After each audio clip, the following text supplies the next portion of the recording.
Salut tout le monde et bienvenue dans cette nouvelle vidéo Lego Brick Actu hashtag 204, les vidéos dans lesquelles on découvre l'actualité chaude et brûlante de notre brique danoise préférée. Aujourd'hui, cette Brick Actu 204 va être sous le signe du ninja, pour ceux qui ont la référence, les vieux. On va donc parler de la vague du 1er juin 2023 qui débarque avec 14 boîtes sous le signe du ninjitsu, spinjitsu, etc. On va bien évidemment aussi dans un second temps, un second volet de la vidéo, de se poser une question très pragmatique. Est-ce que Lego n'est pas tout simplement en train de se tirer une balle dans le pied en sortant une grosse vague Ninjago au mois de juin, alors que la nouvelle gamme Dreams, elle, c'est censé débarquer au mois d'août 2023. Les deux sont basés sur des séries animées. Je pense qu'on peut légitimement se poser la question et voir si ça va bien se passer ou pas. Bref, on commence tout de suite par découvrir les 14 boîtes Ninjago et ensuite on regarde un petit peu ce qui se passe du côté du monde des rêves ou peut-être des cauchemars pour Lego. Allez, c'est parti. Wow, mais quel programme cette brique actu! Alors si t'aimes, t'oublies pas de laisser un pouce en l'air et surtout, tu t'abonnes à la chaîne et que t'actives les notifications. Donc tout d'abord sur le blog, je vous ai fait un petit récap vite fait ainsi que mon avis pourquoi Lego va se tirer une balle dans le pied sur Dreams, etc. Sondage à la pluie et la liste des 14 boîtes qui sont ici avec les photos qui sont évidemment associées. Et je vous propose désormais qu'on aille tout de suite sur le shop et qu'on regarde un petit peu de plus près les 14 boîtes Ninjago qui débarquent le 1er juin 2023. Et on commence tout d'abord avec une série de 3 toupies à 10 balles. Bah voilà, donc ça c'est fait pour enjailler les ch'tites d'enfants. Et là je pense qu'il n'y a pas trop de questions à se poser. Lego en fait depuis 3 plombes des toupies, changeant un petit peu à chaque fois le mode de fonctionnement. Ici visiblement de nouvelles pièces et je pense que c'est lié évidemment à cette nouvelle saison de l'animé Ninjago baptisé Dragon Rising. C'est marqué un petit peu partout et on voit ici peut-être les cœurs de dragon, les corps tels qu'ils l'appellent un petit peu dans les sets in English.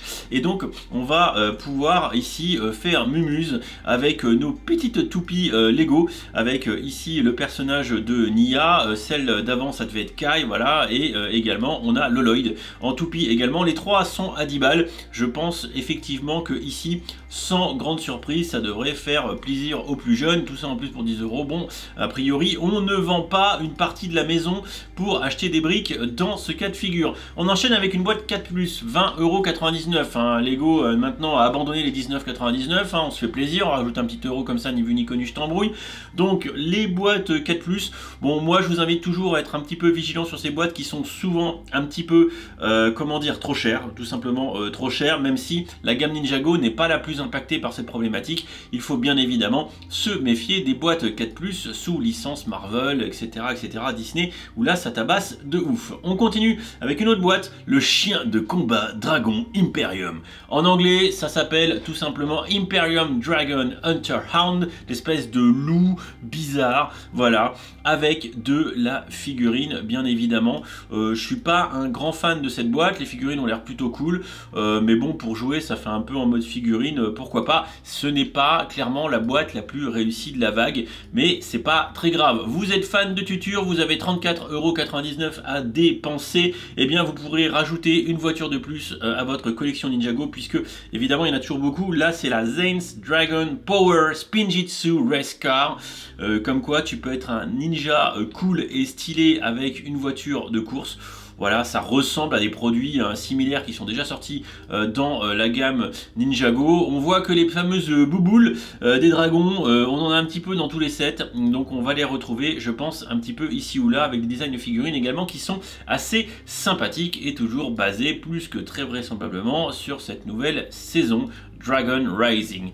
Ici, le robot bolide transformable de Sora, 47,99 €, cette politique tarifaire claquée au sol.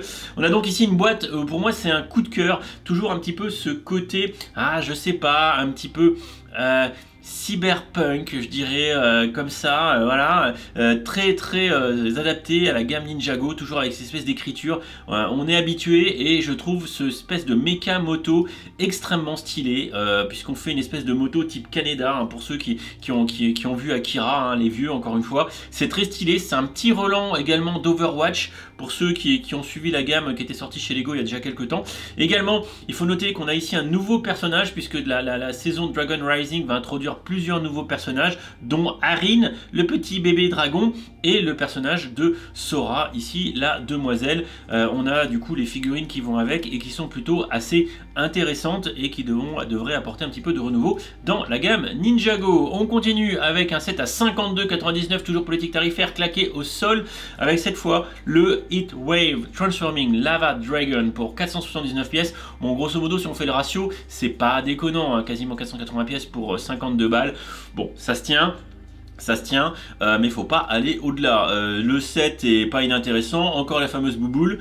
Est-ce qu'on va avoir visiblement des fonctionnalités liées à ces petites pièces en plastique qui vont se retrouver notoirement dans toute la gamme? Voilà, ce n'est pas mon set préféré de la vague, celui-ci, mais c'est pas bien grave. On continue, 84,99 €, on monte un petit peu en termes de gamme. Ici, un mecha plutôt stylé, également Lloyd and Arin's Ninja Teams Mech. Arin, un nouveau personnage de cette saison Dragon Rising, avec un espèce de mecha 2 en 1 qui est très stylé, avec en plus une espèce de sandales japonaise. C'est franchement plutôt bien fait. Et ce qui va être intéressant, c'est qu'on va pouvoir regarder, combiner les deux mechas, puisqu'on a le mecha de Lloyd et le mecha d'Arin qui sont l'un sur l'autre, puisqu'en fait le mode de fonctionnement, c'est qu'on met les petites pantoufles, on se met dans les racks et tac, on vient clipper le mecha jaune sur le mecha vert, et ça fait un espèce de fusion Megazord, voilà, avec en plus les claquettes qui sont pour le moins stylées, une belle volée de figurines, et un set qui est plutôt, je trouve, sympa et clairement original dans son design. On se rappelle que Ninjago est notoirement bon, voire très bon sur les designs de mecha, et ça fait longtemps qu'il nous le prouve. 95 €, c'est le prochain set, c'est le bâtiment, premier bâtiment de cette vague Ninjago Dragon Rising, 771 795 Temple of Dragon Energy Core, donc encore une histoire de bouboule de dragon visiblement. On en a une qui a l'air de se balader par ici, donc on a ici un playset, ouais, concrètement je pense un petit playset avec de la fonctionnalité, un peu de jouabilité, des figurines toujours, ça c'est plutôt sympa, avec des petits ch'tis d'enfants qui s'enjaillent, évidemment, avec ces boîtes quand même payées 95 balles, 105 €. On est ici toujours dans un dragon, hein, en même temps Dragon Rising, il faut qu'il y ait du dragon, avec le set Elemental Dragon versus The Empress Mech. Je trouve le dragon plutôt bien fait, et ça a l'air d'être la foire à la bi-injection, avec des pièces translucides et opaques au même endroit pour la tête du dragon. Ça a l'air plutôt bien fait, le dragon bleu, plutôt joli. Moi j'aime bien. Encore des fonctionnalités visiblement d'assemblage entre le petit vaisseau et le dragon. On va le voir, regardez juste ici, avec un mode d'assemblage qui a l'air intéressant, et le dragon en lui-même a l'air pas mal. Toujours une flopée de figurines, dont le nouveau personnage du petit dragon qui est ici et qui est mignon. Ensuite, c'est le retour à 150 balles du Destiny Bounty. Il est là, le Destiny Bounty, le vaisseau de Master Wu, qui est juste super. Cette itération, je la trouve très intéressante, parce que là, vous voyez, il y a du renouveau. Dans certaines vagues Ninjago, des fois, on en avait un petit peu moins, mais là, regardez, on a un dragon. On a ici le Destiny's Bounty qui est du coup transformé en bateau volant. Je trouve ça extrêmement stylé et extrêmement bien pensé. En plus, le dragon, on peut visiblement le mettre à l'avant du Destiny's Bounty. Il a l'air d'avoir une trappe qui doit s'ouvrir. Faut regarder un petit peu, regardez, vous voyez, là on a l'impression qu'on peut le glisser à l'intérieur. Vous voyez, ici, ça a l'air plutôt pas mal. Je trouve aussi les espèces de propulseurs moteurs du vaisseau qui sont vraiment plutôt stylés et plutôt très bien faits. Je trouve ça beau gosse, voilà. Très honnêtement, c'est un beau jouet, c'est coloré, c'est vraiment stylé, et clairement je préfère largement ça, je suis désolé, hein, mais à n'importe quel set de la gamme Dreams qui, maintenant, regardez à quel moment vous êtes encore enjaillé par cette gamme. Sérieusement, à quel moment ça vous plaît plus, quoi. Là, moi les gens, si vous avez pas de goût, je peux plus rien pour vous, quoi. Bref, et ensuite on se dirige vers la fin de cette gamme avec ici la 13e boîte. Alors je ne sais pas pourquoi en termes de numéro c'est une boîte 4+, qui termine en 13e position. C'est pas très logique, voire même pas logique du tout. Bref, vous avez ici une petite boîte. Concrètement, quand on voit le prix de l'ordre de 32 balles pour 157 pièces, je pense, même si c'est pour les plus jeunes, je pense qu'il faut passer son tour et faire autre chose. Ça sera clairement pas plus mal. Enfin, on en termine avec la grosse boîte, les marchés Ninjago City.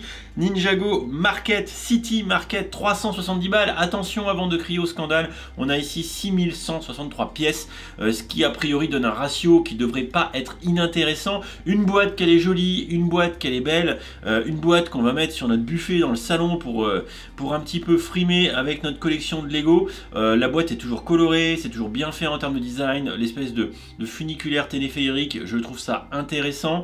Ça change un petit peu par rapport au précédent bâtiment qui était assez ramassé, assez compact. Ici on a l'air d'avoir un petit peu plus d'espace, c'est joli, franchement, toujours regarder un petit peu l'inclusivité, le transporteur de fauteuil roulant, voilà, c'est magnifique.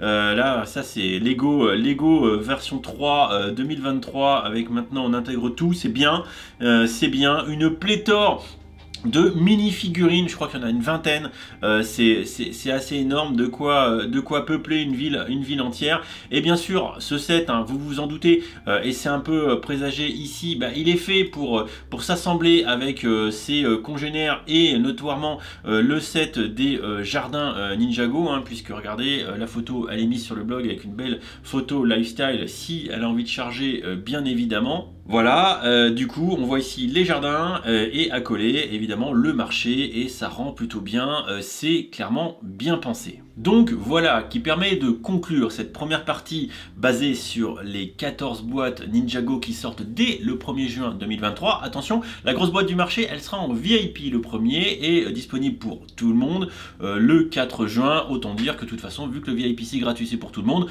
ça sort concrètement le 1er juin.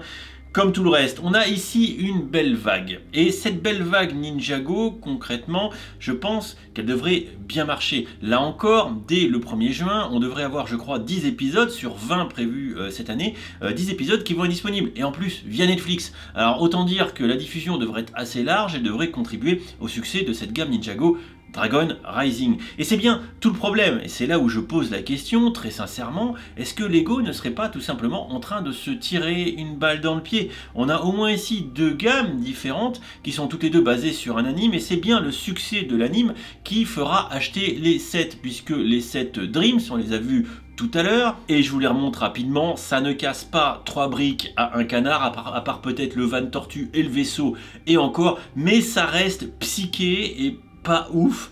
C'est une sous-thématique Hidden Side Friends un peu ratée. Je suis désolé, mais ceux-là, je les trouve vraiment moches et trop chers. Concrètement, pour moi, cette gamme n'a pas ou peu d'attrait. Ça serait une sous-thématique d'une gamme existante, je dirais pourquoi pas, mais en tant que gamme à proprement parler, non, je n'y crois pas. Et donc, on revient au point de départ, à savoir comment Lego va arriver à vendre cette gamme. Eh bien, uniquement par le biais de l'anime, dont les premiers épisodes devraient sortir incessamment sous peu dans les jours qui arrivent. Et je vous avoue, moi, je le sens pas parce que je me suis fait virer du LAN comme un malpropre et que je serais aigri, tel que certaines personnes l'ont avancé dans les commentaires de la précédente vidéo, non, simplement parce que ça me plaît pas.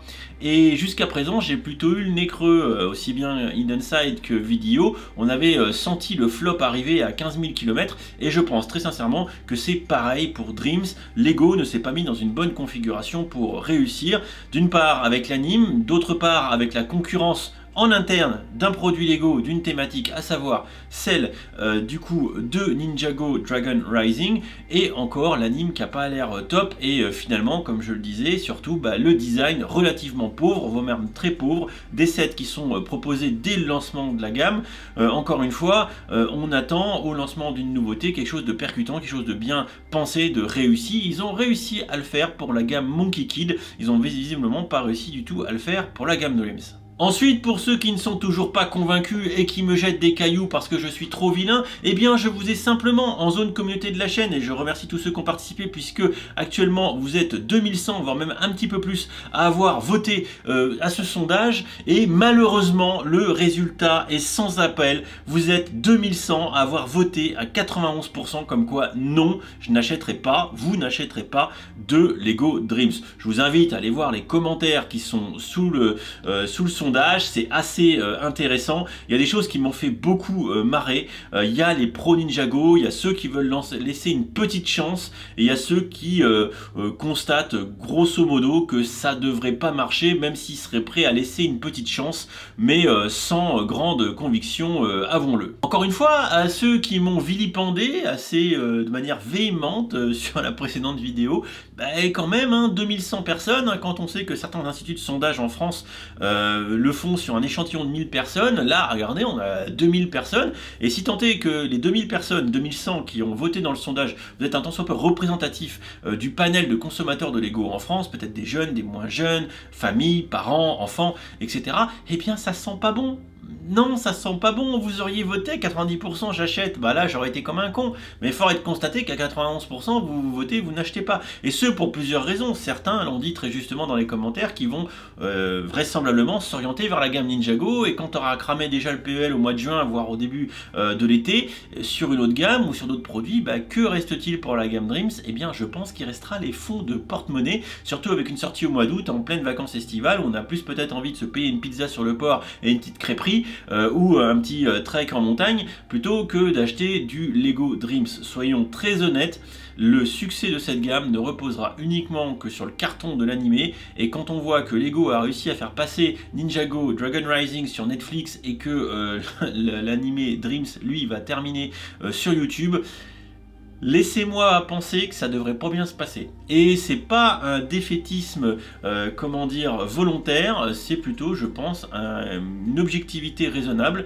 et on n'est plus non plus des lapins de 3 semaines, et je m'acharne pas spécialement sur cette gamme Dream, c'est juste que je suis clairement pas convaincu, et je suis déçu de la stratégie de Lego à ce sujet, parce qu'encore une fois, sur une gamme qui est nouvelle et qui se lance, on serait en droit d'attendre quelque chose qui soit percutant, qui soit péchu, qui soit bien designé. Ils sont capables de le faire très très bien sur d'autres produits, on l'a vu quand même sur une partie de la vague Ninjago qui est quand même plutôt sympathique. Ils l'ont fait sur la gamme Monkey Kid, ils ont presque réussi à le faire sur la gamme Hidden Side. Là je suis désolé, vraiment j'insiste, je suis désolé, mais pour moi cette gamme Dreams n'a aucun attrait particulier, et ceux qui pensent que rien que le fait de baser le truc sur les rêves c'est révolutionnaire et ça propose quelque chose de nouveau, je pense juste que vous n'êtes pas objectif sur la problématique, et vous caleriez la gamme Dreams uniquement comme une sous-thématique Friends ou City, ça serait exactement pareil, et peut-être même que ça marcherait mieux. Voilà, en attendant, je vous invite, pour ceux qui n'ont pas fait, éventuellement, à aller voter sur le sondage, apporter quelques votes de plus, me contredire peut-être, allez-y, il n'y a pas de souci, vous pouvez également le faire en commentaire de la vidéo, mais comme le titre l'a dit si justement, pour moi, la gamme Ninjago juin 2023 écrase sans aucun suspense cette gamme Dreams. Et pour une nouveauté, c'est plus que dommage, et j'espère que les petits gars de Biloun vont se réveiller un petit peu, parce que pécher par suffisance et arrogance, et j'en sais quelque chose, c'est jamais très bon. Allez, des bisous, et on se retrouve dans le champ des commentaires.